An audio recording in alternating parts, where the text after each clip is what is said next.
اچھا یہ ترجمہ کرا ہے جو شیخ صاحب نے کاغذات دیے تھے نا، وہ کاغذات دیے تھے نا شیخ صاحب نے، اسی کو ترجمہ کرا. بسم اللہ الرحمن الرحیم. بسم اللہ الرحمن الرحیم. الحمد للہ رب العالمین والصلاة والسلام علی نبینا محمد وعلی آلہ وصحبہ اجمعین. اما بعد، میرے بھائیوں، ہم اگر اپنے آپس میں آس پاس دیکھیں نا، زمین کو دیکھیں، آسمان کو دیکھیں، یہ اس کون کے بارے میں آپ دیکھیں تو بڑی عجیب چیز نظر آتی ہے کہ جو ہمارے اوپر جو آسمان ہے جو بنا ہے، ایک چھت کی طرح سے بنا ہوا ہے. اس کے اندر ستارے جو اللہ تعالیٰ نے جو اور کواکب جو رکھے ہیں، سورج، چاند، فلک کے بھی ساری چیزیں چل رہی، کتنے ایک نظام کے ساتھ چل رہی ہیں نا، ہزاروں کوکب، اس میں کبھی کوئی خلل نہیں آ رہا. ٹھیک ہے نا. اس کے بعد اس میں آپ کوئی نقص نہیں نکال سکتے. پھر آپ دیکھیں زمین کی طرف، اور آپ اگر دیکھتے ہیں تو ہم دیکھیں اپنے آپس کے اندر اللہ تعالیٰ نے کیسے راستے بنائے ہیں، کیسے پہاڑ اس میں جمائے ہیں، اور کیسے اس میں نہریں لگائی ہیں، کیسے سمندر اس میں رکھا ہے، کیسے اس کو بچھایا ہے زمین کو، کہ اس میں مختلف قسم کے درخت ہیں، مختلف قسم کے جانور ہیں. اور پھر اس کے بعد انسان اور نظر قریب کرتا ہے تو دیکھیں اپنے اندر کے اندر، آپ دیکھیں انسان کے اندر، انسان خود اپنا کیسے اللہ تعالیٰ نے اس کا جسم بنایا ہے نا، کہ دل جو ہے مسلسل چل رہا ہے، اس کے اوپر رگیں جو اس میں چل رہی ہیں جو مسلسل چل رہا ہے. اللہ کی خدمت روکتا نہیں ہے، کوئی چیز خراب نہیں ہو رہی، نہ کوئی چیز سیریس آپ سے مانگ رہی ہے. مسلسل آپ کو جسم، آنکھیں، اس میں جو خلایا ہیں، اس میں جو اعصاب ہیں اس کے اندر، اس کے علاوہ یعنی یہ ساری چیزیں انسان جب دیکھتا ہے نا، یعنی کہ تأمل کرتا ہے، اس کے اندر سوچتا ہے، سمجھتا ہے، تو اس کو لگتا ہے کہ یار یہ جو پورا کون جو ہے ایسے نہیں، اس کے لازمی اس کے پیچھے کوئی راز ہے. اور وہ راز جو ہے یعنی کہ ایک دیہاتی سے پوچھا دیکھنے بھی تم نے اللہ کو کیسے پہچانا، تو کہنے کہ یار جب کوئی انسان کوئی اثر نظر آتا ہے نا قدم کا، تو اثر دلالت دیتا ہے کہ یہاں سے کوئی بندہ گزرا ہے. تو کوئی جو بیڑیاں پڑی ہوتی ہیں کسی جانور کی، اس وجہ یہاں سے کوئی جانور گیا، اونٹ یہاں سے گزرا ہے، یا کوئی جانور یہاں سے گزرا ہے. تو پھر یہ تم دیکھ رہے ہو آسمان اور زمین جو ایسی مخلوقات ایسی تنسیق سے اور ایسے یعنی کہ تکمیل سے چل رہی ہے نا، تو یہ دلالت ہے کہ اس کا کوئی خالق ہے، اس کو کوئی بنانے والا ہے، اس کے پیچھے کوئی ہے، اس کے کوئی اس کو دیکھ بھال سے اس کو یعنی کہ چلا رہا ہے اس کو. تو یہ تو اللہ کی دلالت دیتا ہے. تو میں اس طریقے سے میں اللہ کو پہچانا ہے. اور قرآن کے اندر بھی یہ کافی ایسا ہے کہ کافر لوگ بھی اس چیز کو مانتے تھے کہ اگر ان سے پوچھا جائے کس نے پیدا کرا ہے زمین ایسا، تو وہ تو اللہ تعالیٰ نے پیدا کرا، کو مانتے تھے. تو یہ جو کون جو ہے جب اللہ تعالیٰ نے سب کچھ بنایا ہے اور پیدا کرا ہے سب کچھ ہے، تو پھر بولتے ہیں کیا سمجھیں کہ اللہ تعالیٰ نے جو انسان کو جو بنایا ایسے فضول میں بنا دیا ہے؟ نہیں، آپ کو جو پیدا کرا ہے اس میں کس کے اللہ کی حکمت ہے، اور بہت بڑی شان ہے اس چیز کے اندر. وہ یہ ہے کہ اللہ تعالیٰ نے بولا کہ میں نے انسان اور جناتوں کو جو پیدا کرا ہے اس وجہ سے پیدا کرا کہ عبادت کریں. اب جب یہ عبادت کی جب ہم کو پتہ چل کہ عبادت کی، تو پھر عبادت کیا چیز ہے؟ عبادت وہ چیز ہے جو اللہ تعالیٰ جس سے خوش ہوتا ہے اور راضی ہوتا ہے. اور چاہے وہ بولنے کی چیز ہو، چاہے وہ کام کرنے کی چیز ہو، چاہے وہ لوگوں کے سامنے ہو، چاہے وہ اکیلے میں ہو اللہ اور آپ کے درمیان میں ہو، تو ساری عبادت میں شامل ہو جاتی ہے نا. تو پھر سوال یہاں پہ آتا ہے کہ تو جب اللہ تعالیٰ ہم کو پیدا کرے عبادت کے لیے، تو کوئی نہ کوئی جو طریقہ ہو کہ اللہ تعالیٰ ہم کو جو نا اپنی رہنمائی کرے کہ ہم کو کس طریقے سے ہم اللہ کو پہچانے. کوئی تو ہم کو اس کی طرف دکھایا نا، کہ ہم کو بتائے کہ کون ہے. تو اس لیے اللہ تعالیٰ جو نا ہم کو اس کام کے لیے اللہ تعالیٰ جو نا انبیاء بھیجے، تاکہ ہم کو بتائیں کہ اللہ کی کیا صفاتیں ہیں، اللہ کے کیا نام ہیں، اور اللہ تعالیٰ کی کس طریقے سے ہم قریب ہو سکتے ہیں، اور کیا چیز اللہ کو پسند ہے اور کیا چیز اللہ کو ناپسند ہے. جو جس پسند ہے اللہ تعالیٰ کے ہم کو اس کا ثواب کس طریقے سے ملے گا.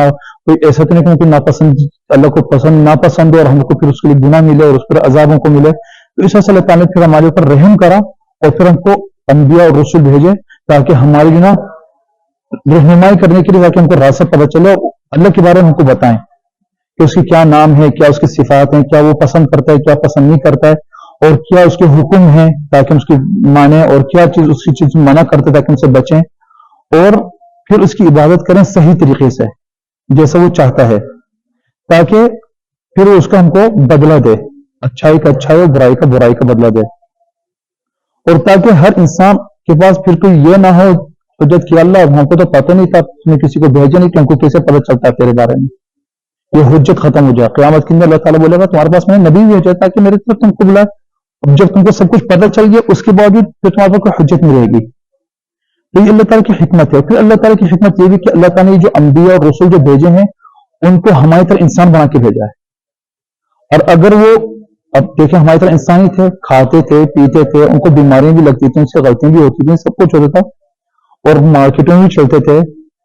پھر اس کے بعد بھی اگر رسول جو ہماری طرح بشر نہیں ہوتے نا تو انسان بولتا ہے یار وہ تو اپنے الگ ہی مخلوق تھے, ان کو تو آپ نے ان کی جو کرتے, لیکن جب ہماری طرح ہیں تو پھر ہماری حجت ختم ہے کہ جب ہماری طرح ہیں تو ہم کو بھی ان کی طرح کرنا چاہیے.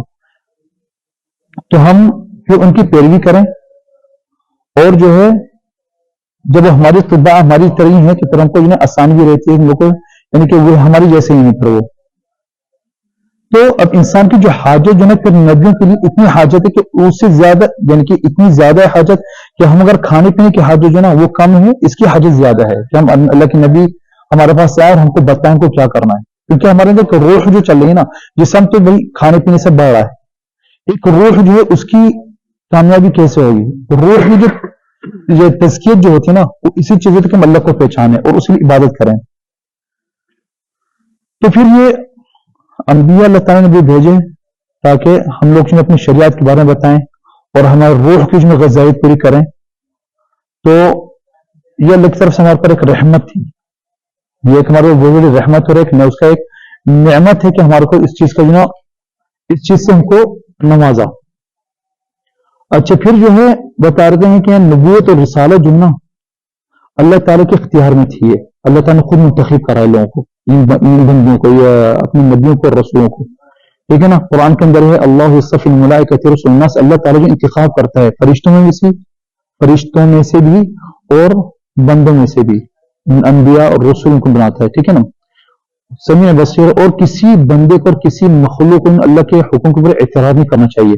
اللہ تعالیٰ نے اس کو کیوں چنا, اس کو کیوں نہیں چنا, جیسے ہمارے شیعہ لوگ یہ کرتے ہیں کہ علی کو نہیں بنا, یہ تو کسی کا حق نہیں بنتا اس کے اوپر. کیونکہ جو انبیاء جو ہوتے ہیں نا, جو اللہ تعالیٰ جن کو چنتا ہے وہ جو ہوتے ہیں نا سب سے زیادہ پاکیزہ لوگ ہیں, ان کے دل صاف ہیں, ایک دم سچے ہیں, ایمان کا بڑا مکمل ہے, اور عقل مند مکمل عقل مند, اخلاق ان کے پورے ہوتے ہیں, دین ان کا پورا ہوتا ہے, اور وہ صبر کے اندر پورے ہوتے ہیں, صابر ہوتے ہیں. ٹھیک ہے, اور ان کے دلوں میں ایک رحمت ہوتی ہے اللہ کی طرف سے. جسمانی طور کے پر پورا مکمل طور پر جسمانی طور پر خوبصورت ہوتے ہیں, سچے ہوتے ہیں, اور اس کے ساتھ ساتھ وہ دوسرے بندوں کی طرح جیسے دوسرے لوگ ہیں, عام لوگ ہیں, ان کی طرح بھی لوگ ہوتے ہیں, ویسے کام کرتے ہیں, ویسے ان کے پاس ہوتے ہیں, شادی بھی کرتے ہیں, کھاتے پیتے ہیں, اور ان کو وہ بھی ہوتا ہے جو لوگوں کے ساتھ مسئلے مسائل ہوتے ہیں ان کے ساتھ ہوتے ہیں. تمہیں اتنا ہوتا ہے جیسے کبھی بیمار ہو جائے, کوئی بھوکا ہے, کبھی ہے, اس کے علاوہ سب کچھ. ٹھیک ہے نا, اور اللہ کی حکمت یہ ہے کہ اللہ تعالیٰ نے پھر ہر امت کے لیے نا جو ہمارے پچھلے امم تھے ان کے ساتھ ان کے لیے ہر کس امت کے لیے رسول بھیجا. اور بنی اسرائیل جو تھے, جو بنی اسرائیل جو تھے ان کے اندر بہت زیادہ انبیاء اور رسول تھے ان کے اندر, اور حتیٰ کبھی کبھی بولتے ہیں کہ ایک قریے کے اندر میں ایک سے زیادہ رسول بھیجے تھے, 2 3 4 کبھی, جیسے نا یاسین سورۃ یاسین کے اندر ہے کہ ان کو مثال دو کہ قریے والوں کے جن کے پر بہت زیادہ رسول آئے تھے. تو یہ پورا ایک ان کا قصہ ہے, انشاءاللہ آگے لیں گے ہم لوگ اس چیز کا. ٹھیک ہے نا, تو ہم کو یہ بھی پتہ ہے کہ انبیاء اور رسول کی تعداد جو ہے بہت زیادہ تھی, کیونکہ امم بھی بہت زیادہ تھے ہمارے سے پہلے, اللہ نبی کے آنے سے پہلے جو انبیاء جو تھے جو اور جو امم جو گزرے ہیں, جو قومیں جو گزرے ہیں بہت زیادہ تھی. تو اس کے حساب سے اللہ کے نبی نے اللہ تعالیٰ نے انبیاء بھی ویسے بھیجے اور رسول بھی ویسے بھیجے. حتیٰ کہ ایک مرتبہ ابو ذر غفاری جو تھے رضی اللہ عنہ, رسول صلی اللہ علیہ وسلم پوچھے کہ ان کی تعداد کتنی, رسولوں کی تعداد کتنی تھی, تو کہنے کہ بہت زیادہ تھے, 310 کے اوپر کچھ تعداد انہیں بتائی. اور میں پوچھا اچھا نبی کتنے تھے, تو ہم لوگ 1,24,000 سے تقریباً نبی تھے. ٹھیک ہے, اور فرق کیا ہے نبی اور رسول کے درمیان میں, فرق کیا چیز ہوتی ہے؟ فرق یہ ہے کہ نبی کے اوپر وحی ہوتی ہے, لیکن وہ اسی تک ہوتی تاکہ لوگوں کو بھی بتاتا ہے کہ اللہ تعالیٰ نے اس پہ کیا وحی کری. ٹھیک ہے نا, لیکن کوئی شریعت میں نہیں ہوتا, وہ اسی پہ کام کر رہا ہے جو پہلے جو رسول جو ہوتا ہے اس کی شریعت پہ کام کر رہا ہوتا ہے, یہ نبی ہے. اگر اس کے اوپر کوئی اللہ تعالیٰ کوئی اس کو رسالت دیتا ہے تو پھر وہ رسول بن جاتا ہے. تو ہر رسول جو ہے وہ نبی بھی ہوتا ہے اور ہر نبی رسول نہیں ہوتا. آگے نا سمجھ میں, تو جو رسول ہوتا ہے شریعت میں لے کر آتا ہے, اور نبی جو ہوتے ہیں شریعت میں جو پہلے والی شریعت میں اسی کی پیروی کر رہا ہوتا ہے. اور ہم لوگ کا یہ بنتا ہے کہ ہم لوگ جو نا جتنے بھی انبیاء ہیں جتنے بھی رسول ہیں ان پر ہم ایمان لے کر آتے ہیں, جن کو اللہ تعالیٰ نے ذکر کرا ہے قرآن کے اندر اور جن کو نہیں کرا ہے, ٹھیک ہے نا, اور جن کو لوگوں نے بتایا. قرآن کے اندر جو ہے کتنے لوگ نبی مذکور ہیں, وہ 25 نبی جو ہیں مذکور ہیں, اور جن کا ذکر اللہ کے نبی نے صلی اللہ علیہ وسلم بتایا ہے اس کے اوپر ہم لوگ ایمان لے کر آتے ہیں, اور ان کے درمیان فرق نہیں کرتے ہم لوگ. تو اجمالی طور پر سارے انبیاء کے اوپر سب انبیاء اور رسول پر ہم لوگ ایمان لے رکھتے ہیں. اللہ تعالیٰ نے قرآن کے اندر بتایا ہے کہ وَلَقَدْ أَرْسَلْنَا رُسُلًا مِّن قَبْلِكَ مِنْهُمْ مَنْ قَصَصْنَا عَلَيْكَ وَمِنْهُمْ مَن لَّمْ نَقْصُصْ عَلَيْكَ. ہم نے کافی انبیاء بھیجے ہیں تمہارے سے پہلے, کچھ لوگوں کا ذکر کرا ہے کچھ لوگوں کا ذکر نہیں کرا, یہ قرآن کے اندر آئے تھے, ٹھیک ہے نا. لیکن یہ ہے کہ ہم لوگ ان سبوں میں تفریق نہیں کرتے, کوئی فرق بازی نہیں کرتے کہ یہ ایمان رکھتے ہیں کہ کچھ انبیاء کچھ سے بہتر ہیں, ٹھیک ہے نا. کیونکہ قرآن کے اندر تلک الرسل فضلنا بعضهم على بعض, جو رسول جو آئے تھے کچھ سے بہتر تھے, ٹھیک ہے نا. لیکن اور ان میں سب سے بہتر جو ہیں وہ 5 ہیں جو جن کا نام ہے اولو العزم, جو ہمت والے جو لوگ ہیں جو انبیاء ہیں وہ 5 ہیں, اور وہ ہیں نوح علیہ السلام, ابراہیم علیہ السلام, موسیٰ علیہ السلام, عیسیٰ علیہ السلام اور محمد علیہ السلام. یہ جو ہے 5 جو ہیں ان سب سے بہتر ہے, اور ان 5 میں بہتر جو ہے ہمارے نبی صلی اللہ علیہ وسلم ہے, ٹھیک ہے نا. نوح علیہ السلام, ابراہیم علیہ السلام, موسیٰ, عیسیٰ اور محمد صلی اللہ علیہ وسلم, ٹھیک ہے نا. اور ہم جو ان کے جو انشاءاللہ آگے جو دن آ رہے ہیں ان کے بارے میں ہم لوگ بتائیں گے, ہر نبی کا قصہ, ہر نبی کا جو نا یعنی کہ سیرت بتائیں گے. یہ سلسلہ جو ہے انشاءاللہ شروع کر رہے ہیں ہم لوگ, پہلا دن ہے آج. تو اور ان کے جو قصے ہیں اس سے جو ہم لوگ سبق حاصل کریں گے اور عبرت لیں گے, کیا کہ جتنی ہماری کوشش ہوگی, کیونکہ قرآن کے اندر ہے نا کہ فقصص القصص لعلهم يتفکرون, تم بتاؤ قصے بتاؤ تاکہ وہ لوگ اس بارے میں سوچیں ان کے بارے میں. اور انبیاء جو تھے نا ان کے جو ذکر کرنا ایک طرح کی ایک بھی عبادت ہے, اور اس سے فائدے بھی ہوتا ہے, ان کو سبق بھی حاصل ہوتا ہے. اور کیونکہ یہ لوگ اللہ کو صحیح طرح پہچانتے تھے, اللہ کے نبی تھے, اللہ کے رسول صحیح طرح, اور کچھ اس قصے کے درمیان میں کچھ اسرائیلیات جو بولتے ہیں, جو اسرائیل جو ہمارے جو پہلی جو قومیں تھیں ان کے بارے میں جو کچھ ذکر کریں گے. تو اس میں یہ ہے کہ کیونکہ اللہ کے نبی نے بولا کہ تم بنی اسرائیل کے بارے میں بتا سکتے ہو, کوئی حرج نہیں ہے اس میں. لیکن کبھی کبھی ہوتے کچھ ایسے معاملات آتے ہیں جس کے بولتے ہیں نہ ان کو سچ کرو اور نہ ان کو جھٹلاؤ, ٹھیک ہے نا. لیکن ہم لوگ یہاں تک یہ بولتے ہیں کہ جو ہمارے پاس ہم اس پہ ایمان رکھتے ہیں, اور جو ہماری طرف جو اترا ہے جو قرآن کے اندر سے موافقت رکھتے ہیں اس پہ ایمان رکھتے ہیں, اور جو چپ ہے اس کے بارے میں نہ جھٹلا سکتے ہیں اور نہ اس کو سچ کہہ سکتے ہیں, ٹھیک ہے نا.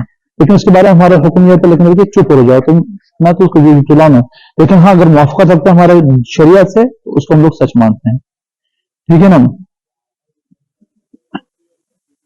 تو آج ہم یہ بتاتے ہیں کہ انبیاء کی بھی کچھ خصائص ہوتی تھیں, جو خصوصیت تھی انبیاء اور رسول کے اندر.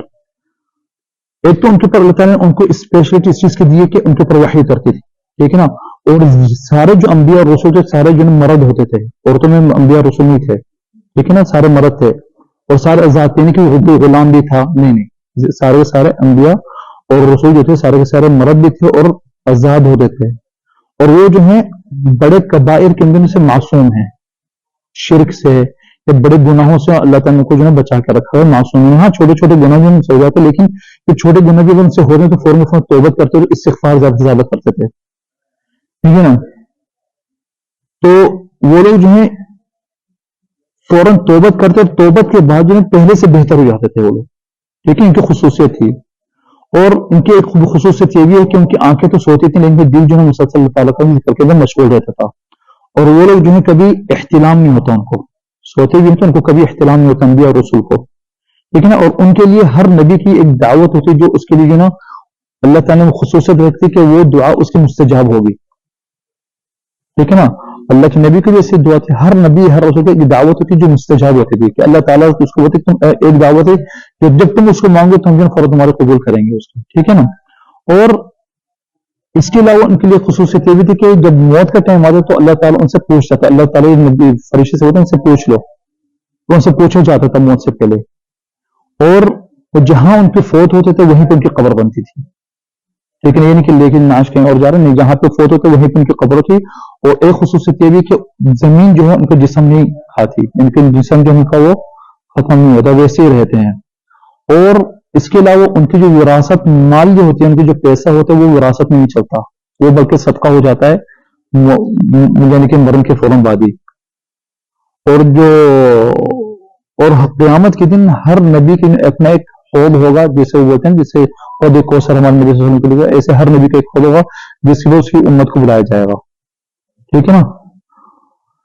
تو ہم جو قصہ جو پڑھیں گے انبیاء کی جو قصے ہم پڑھیں گے اس میں ان کے کچھ فائدے بھی ہیں، بہت فائدے ہیں. ان میں سے فائدوں میں سے یہ بھی ہے کہ اس سے ہم کو ایک تو عبرت ملتی ہے، ہم کو ایک نشاندہی ملے گی اور ایک عبرت ملے گی، کیونکہ اللہ تعالیٰ جو نا سبق بھی حاصل ہوگا ہم کو.